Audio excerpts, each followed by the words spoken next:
And so along the lines of some things we talked about last night, I still feel pretty much the same way. I thought the defense had an encouraging performance from where we were the week before. They did some good things that were good enough for us to win the game, particularly late in the game. The goal line stand, really, it was first and goal on the 1.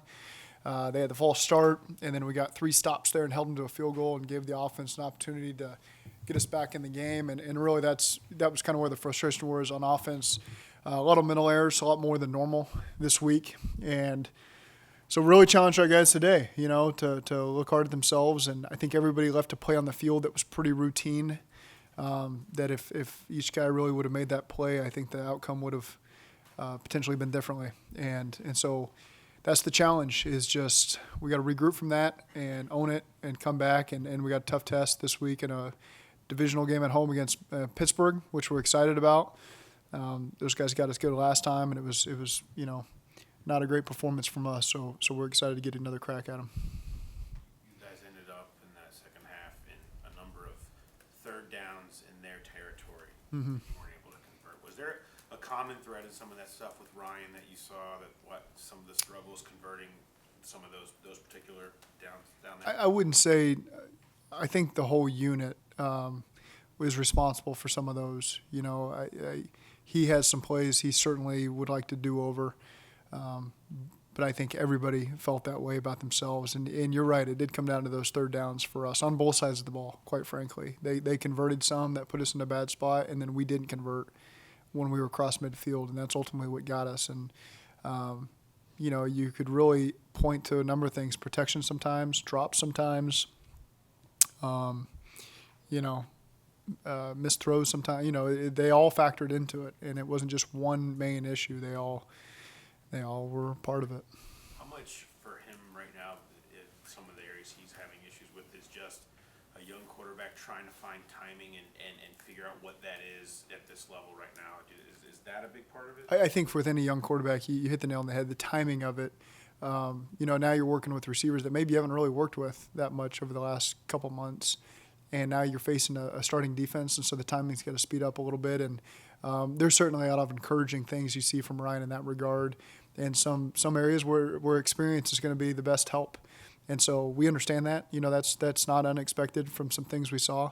Again, it's just let's not make the same mistakes twice with him. With all of our rookie players, you got to learn from the mistakes that we make. Have the incompletions been surprising to you? I mean, granted, we're talking about preseason, but I mean that was sort of the staple with him, was a lot of efficient completions, even if it was underneath stuff, was completing a lot of high percentage. And now, I mean, under 50 and under 50 seems like that's uncharacteristic. Right, and I would attribute some of those incompletions are missed throws, and some of them, we had 3 drops, 2 competitive drops, so that's 5 right there.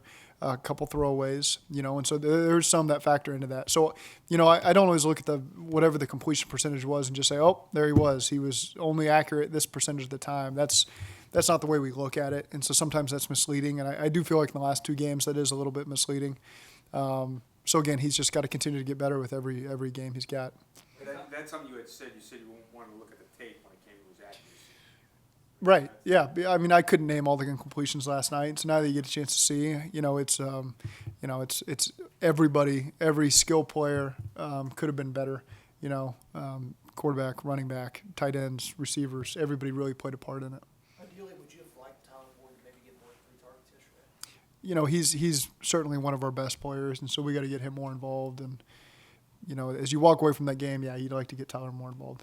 He was pretty frustrated with the way kind of the usage and the targets. I mean, is that pretty understandable given what happened to him yesterday? Yeah, one of our best players to be consistent for us, and we got to rely on them to help us win these games. And so certainly I would understand that frustration, and like Tyler, we talk the next day about all that stuff, and we're all on the same page. We're all in a good place. We all have an understanding that we're trying to win, and we're going to do whatever it takes to get that done. Is that something that you have to maybe, talk with Ryan about too? Like, I know this guy might not be 100% open or might not be the best throw, but you got to let him go make a play. Is that something maybe he's still understanding when it comes to those guys? There's an extent of that. I wouldn't say that's that covers the whole passing game. There's some times you want to think players not plays sometimes, late in the game. And again, that's just part of experience. That's part of getting a feel for everything and expect Ryan to have a great career ahead of himself. And he's going to learn a lot of those things. And unfortunately, sometimes there's some growing pains to that as well. How long does it take? Because Andy built up a rapport with Tyler. He converted a lot of third, fourth downs for him. So you'd think he'd be a pretty obvious guy in that situation. But yet you got a new guy. I mean, how long does it take? A month, a year? To get chemistry. Just takes, you got to get as many reps as you can. And we have a game in 6 days. And so, with everything, we got to just make sure that the plays we got in the plan, we rep them enough to where everybody feels comfortable and where the ball should go. And, at the same time, they played with pretty good leverage on TB sometimes and had another guy attributed to them. So it's not always, you can't always just force balls to guys. But we just got to do a better job managing the plan overall as a coaching staff, executing as the players, particularly on third down. That's what really hurt us. Do you have an update on Auden's in concussion protocol. He has a cervical strain as well. So we saw him. He was on the plane last night. Was able to talk to him, and he could do all that stuff. But right now he'll be in the concussion protocol. The passing game continued to struggle. Would you consider going back to Andy at all? I mean, we just take it. Ryan's our starter this week against Pittsburgh, and I have a hard time looking beyond that. And feel like he's going to give us an opportunity to win this week. Do you cater your play calling to lean more towards the passing game just so you can see what you have in Ryan in different scenarios? We want to win, and right now we feel like we were in position to give ourselves an opportunity to win that game because we were running the ball so well. And there's some big plays we left on the field, big plays that were killer. And if we just made a couple of those, it would have been potentially a different outcome, but we didn't. But I really feel like we're trending in the right direction in the run game, and it's going to give us a chance to win some games here down the stretch. Our guys are really got a pretty good rhythm up front. Joe and Gio have a pretty good rhythm when they're getting those touches, and that's something we got to continue to build off of because it's serving us well right now. You're saying after the game. Go ahead. To follow up on what John said and what you just said as well, you said many times in here it's about winning and trying to build this momentum at the end of the season. Is Ryan playing because you feel like he gives you the best chance to win, or is Ryan playing so you can see what he can do over an 8-game stretch? Because there's a very obvious quarterback question for this organization going forward. Is it about best chance to win, or is it about Sure. We wouldn't play Ryan if we didn't feel like he gave us a chance to win the game. That he wouldn't be on the field. And so I see enough really encouraging things from him over his preparation over the course of the week, how he's practiced, the difference between week 2 to week 1 in a lot of those areas. You can see his confidence starting to grow, and now he's playing different styles of defense each week, and each one kind of gives you certain things and other things that would frustrate you and you got to learn from. And so, again, I'm encouraged by what his approach has been the last 2 weeks and the steps he's taking. And it's not always going to show up on every rep in every single game, but, I feel comfortable with where we're at with him.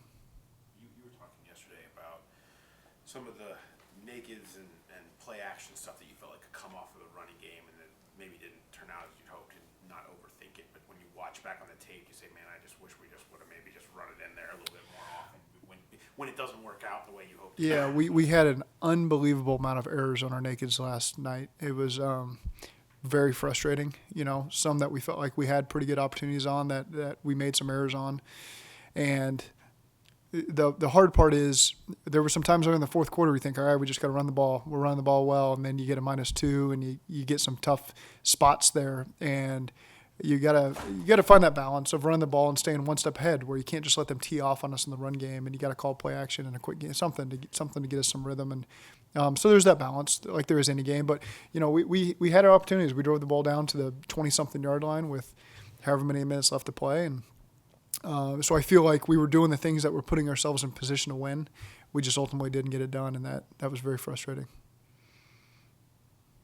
What is the biggest thing? We've talked so much about quarterback the last few weeks, obviously, with the switch to Ryan. What is the biggest thing in your system, in your scheme, that a quarterback needs to be able to do to succeed? What is the biggest attribute he needs to have to be successful and help this offense? Well, I think not just this offense, but any offense in this league.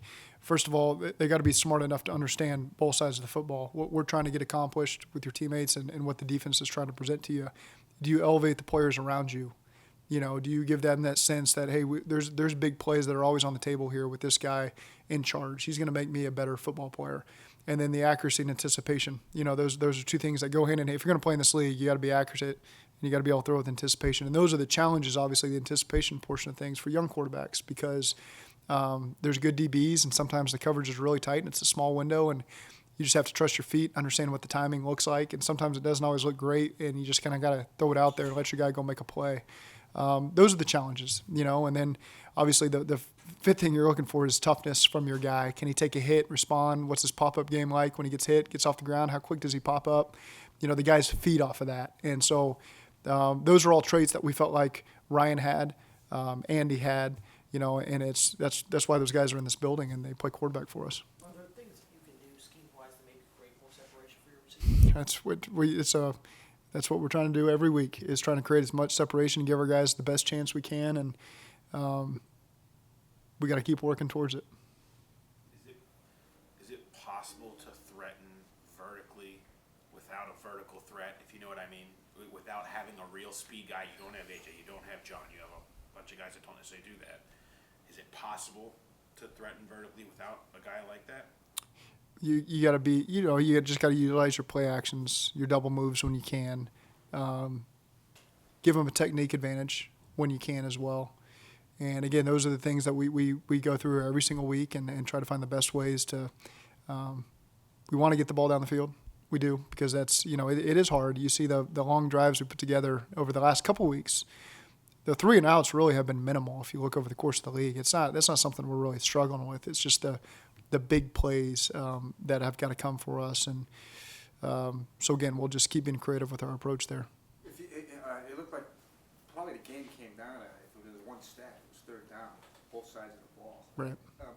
What was, on offense, was there a thread there? No, like I said, I think it was a little bit of everything. On some was the protection. Sometimes it was catching a ball that was catchable. Sometimes it was the read. It was. I think everything played a part in all of our lack of conversions there on third down. How about on defense? Defense playing with the right technique. When we're doubling guys, you got to help inside sometimes. I think there was poor technique, and you saw them beat us on a lot of crossers that shouldn't have been completions. We should have been in position to make those plays. And again, those were ones. And they made some great throws and catches now too. You got to give your hats off to Carr and some of those receivers. They made some really good plays. But it wasn't good enough on either side of the ball on third down. You've been very adamant about the attitude of the team. It has not wavered. There's been no blow up. That kind of thing hasn't happened. We fully understand no one in that room wants to be a punchline. Nobody wants to be 0-10. But when you get to 0-9, 0-10, does 0-16 start to worry you as a head coach? No, I don't. I don't even have time to think about that. We don't want to be 0-11. We want to go get this win. And we got on that airplane thinking we were going to go to Oakland and win the game, and in the fourth quarter we thought we were going to win the game. And it's extremely frustrating when you don't. You put in all that work and you feel like, all right, we're going to go get this finally, and then you don't. But you got to regroup. You got no choice. You got to keep your head up, and we got to go play a team that's we got to get after these guys this week. And it's a tough opponent for us, and so our guys are looking to rebound, but we can't think that far down the road. We just got to focus on this Sunday.